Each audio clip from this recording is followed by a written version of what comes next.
Hi guys, I go by the name Soji Gray and welcome to another episode of Quick View. If you're an Android user, you're probably familiar with a lot of Android launchers. In fact, there are tons of them on the Play Store, and because there are tons of them, sometimes the good ones get mixed with the bad ones. I did a lot of research and I was able to come up with 3 of my favorite Android launchers of 2019 that I'd love to share with you. So without further ado, let's jump into the video.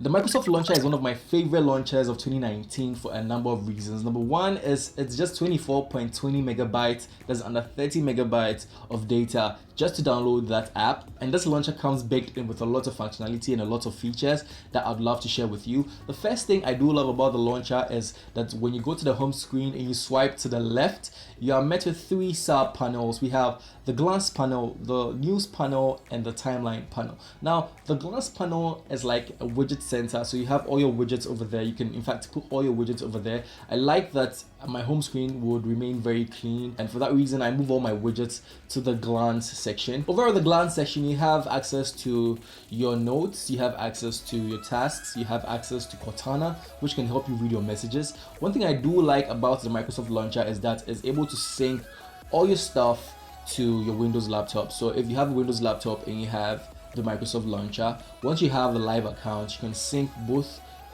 devices. So if you do make some notes on your smartphone, in the notes section of the Microsoft app, it goes straight to your Windows laptop. So if you want to pick up from there, you can just continue easily with no hassle at all. I feel that's a very great function. I found myself to be using it a lot of times. It's kind of a universal clipboard for the kind of stuff I do, and it's very functional. So you have other features such as tasks. So you can just put your tasks over there, and once you're done with the task, you can just take it as done.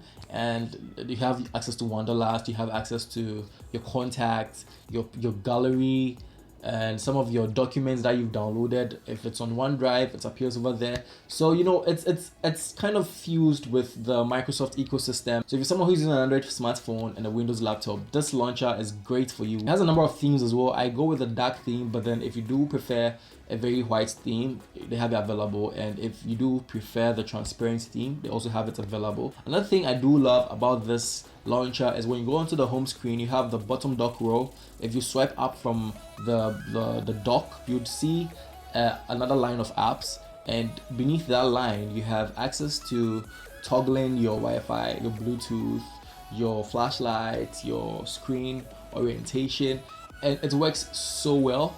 Sometimes it even surprises me, and I mean, I've never regretted using Microsoft Launcher.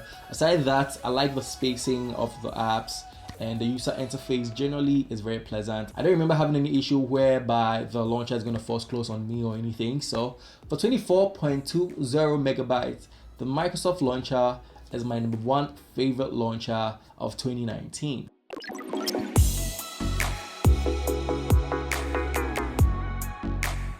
So the Niagara Launcher is my second favorite launcher of 2019.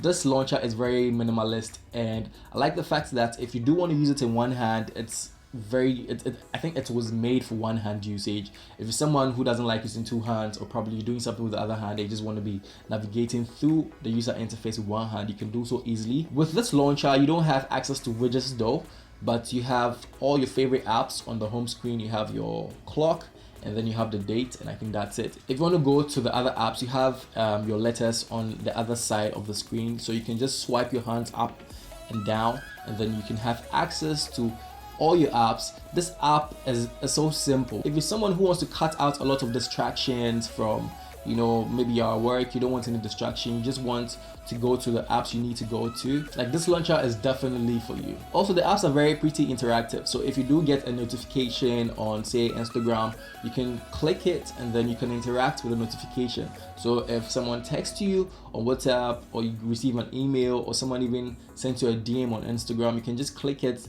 you can like it, you can reply, and then the notification just goes away. It's so simple. You don't even have to go to your notification panel and scroll down and have to interact. No, it's so simple. You don't have to go through all that stress.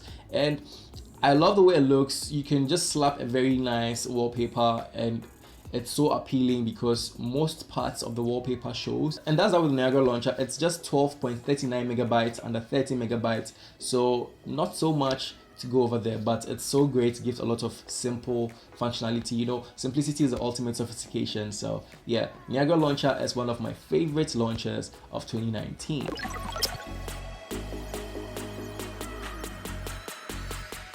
So the Poco Launcher is my third favorite launcher of 2019. If you're familiar with the Poco phone, you'll also be familiar with the Poco Launcher.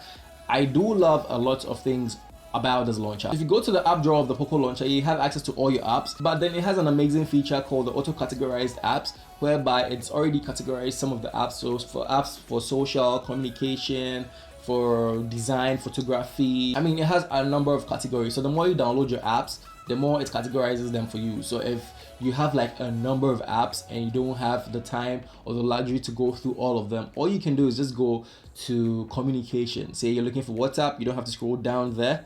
You can just go to communication, you click it, and then there you go. It's very simple, and I like that feature. Another feature I do love about the Poco Launcher is security. If you double swipe from the left, you can access the hidden app panel, and I do like this panel because you can lock it with your fingerprint, or you can put a gesture lock on it. So what it enables you to do is you can place all the apps that you don't want people to have access to that section. So I mean, the way you access it is not so easy to find, but then if someone is even able to succeed in getting there, the person needs to have your fingerprint or your gesture to unlock it. And I feel it's a very good thing. You can hide your WhatsApp, you can hide your email, your notes. I mean, anything that you feel is private that you wouldn't want someone to have a look at, you can hide it in that panel. Aside that, the Poco Launcher as well supports icon packs, so you can change the icon packs if you want to.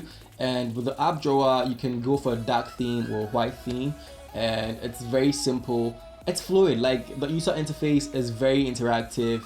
I never got any false closures or anything. And yeah, the size of the Poco Launcher is 39.19 megabytes, that's under 40 megabytes. And so it's, I mean, they're all below 50 megabytes, so you don't have any issues with storage space and all that. They are very, very simple, very interactive launchers, and these are my 3 favorite launchers of 2019. You can download them and try them and let me know your thoughts in the comment section down below. Thanks for watching this episode of Quick View. If you're new to the channel, make sure to hit the subscribe button down below so that anytime I release a new video, you're going to be updated instantly. Stay blessed.